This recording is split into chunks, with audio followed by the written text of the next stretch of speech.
खतरों की जर्नी बड़ी ही ख़तरनाक थी, टू बी वेरी ऑनेस्ट।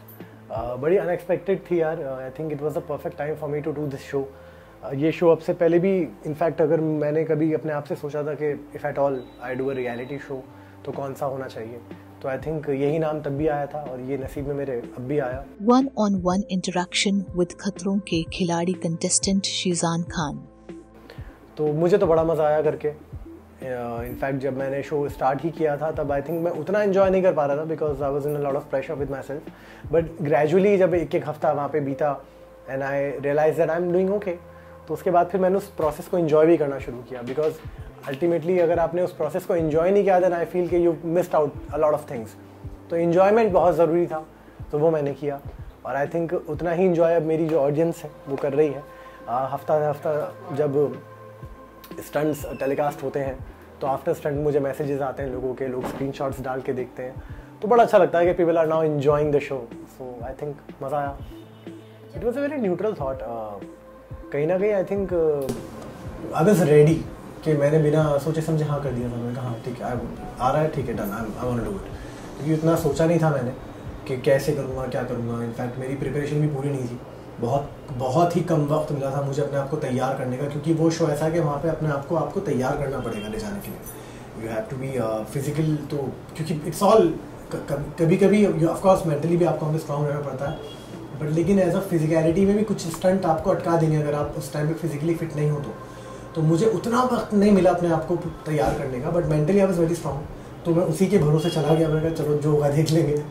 तो आई थिंक वो सहारे के साथ मैं गया और बहुत अच्छी जर्नी मेरी रही, तो मुझे तो बहुत मज़ा आया। और जितना भी अपने आप को मैं फिज़िकल तैयार कर पाया उसके कुछ नमूने स्टंट के नाम पे देख लिए मेरे ऑडियंस ने। तो बड़ी अब लोग मुझसे पूछते हैं कि कैसे किया आपने वो अर्चना को कंधे पे खड़े रख, कितना लंबा स्टंट, थके नहीं आप। एंड तो बड़ा अच्छा लगता है सुनने में, चलो people thinks that I am strong. Throughout ही देते थे। इनफैक्ट कितनी बार कितनों के साथ ऐसा हुआ है कि ड्यूरिंग द स्टंट ना उम्मीद छूट जाती है कि कैसे होगा। कभी कभी समझ में नहीं आता, कभी कभी डर आप पे हावी हो जाता है और कभी कभी कुछ चीज़ें अटक जाती हैं। सपोज कोई चाबी कहीं अटक गई या किसी का लॉक कहीं अटक गया, तो it's very easy for them to lose hope. तो उस वक्त में रोहित सर स्टेप इन करते थे और प्रॉपर गाइड करते थे आपको कि शांत रहे, आराम से रहे। पहले तो वो आपको शांत ही करते थे कि कोई बात नहीं है, हो जाएगा। वो विश्वास दिलाते हैं आपको कि you not gonna get hurt, ऐसी अल्लाह न करे कोई इंजरी नहीं होने वाली आपकी। एक तो हमारी जो होल टीम थी ऑफ खतरों, दे वर अमेजिंग। सिक्योरिटी एक्सपेक्ट से हमारा इतना ध्यान रखा गया है कि अगर आपके सामने आज मैं सिंगल पीस में बैठा हूँ तो उसका एक बहुत बड़ा श्रेय जो है वो हमारी स्टंट टीम को जाता है। And Rohit sir has been a true inspiration for all of us. It was a proud moment every time when we performed stunt in front of him. In fact, जो मेरा पहला स्टंट मैंने उनके सामने जीता था वो गाड़ी का स्टंट था, and I was very happy कि रोहित सर के सामने, रोहित शेट्टी सर के सामने गाड़ी का स्टंट जीता है मैंने। तो I was very happy. I was confident enough. गाड़ी वाले के लिए क्या था कि I was confident कि हाँ ये कर दूँगा, क्योंकि एक तो ये था कि उस मोमेंट में अगर वो भी नहीं कर पाता तो सीधा एलिमिनेशन राउंड में जाता और वहाँ तक तो मुझे जाना नहीं था। तो एक कॉन्फिडेंस हमेशा आपको रखना होता है कि ये आप कर लोगे, आपको पता होना चाहिए कि आप कर लोगे। बट लेकिन आई थिंक ऑस्ट्रिच वाला मैं बोलूँगा, ऑस्ट्रिच वाला ऐसा था कि उसमें खाली मुझे उनको डिफिकल्टी उसमें ये थी कि दे वर वेरी फास्ट। अगर आप उनके पास स्पीड में जाओगे ऑस्ट्रिच के पास तो वो भी स्पीड में भागेंगे and there is no way you can match to their level, क्योंकि वो पूरा दिन भाग सकते हैं। आप में कभी तो थकान आपको हराई। तो आई थिंक दैट ऑस्ट्रिच वाला मुझे लगा कि ईजी था मेरा सबसे। हम सारे जितने भी थे ना, माशाल्लाह एक चीज़ बड़ी अच्छी थी कि हम में किसी में, मेरी अपनी मैं बताऊँ कि मेरी किसी से कोई रंजिश नहीं रही throughout the game, throughout the show. Because मेरा ऐसा है कि स्टंट हो गया, no matter what the result is, हारे जीते doesn't matter, I am back to my self.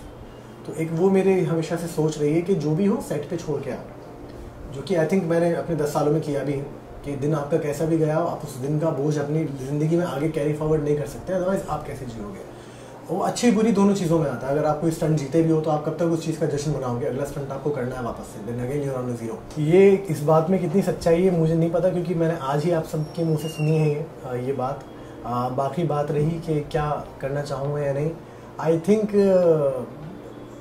Future पे ही छोड़ते हैं इस बात को, क्योंकि मुझे इस बात का मेरे पास अभी जवाब है नहीं। लेकिन if given the choice, acting अगर मुझे मिलेगी तो मैं अपने अंदर के एक्टर को वापस लाना चाहूँगा, क्योंकि बच्चे बिग बॉस देख के बिगड़ ही जाएंगे।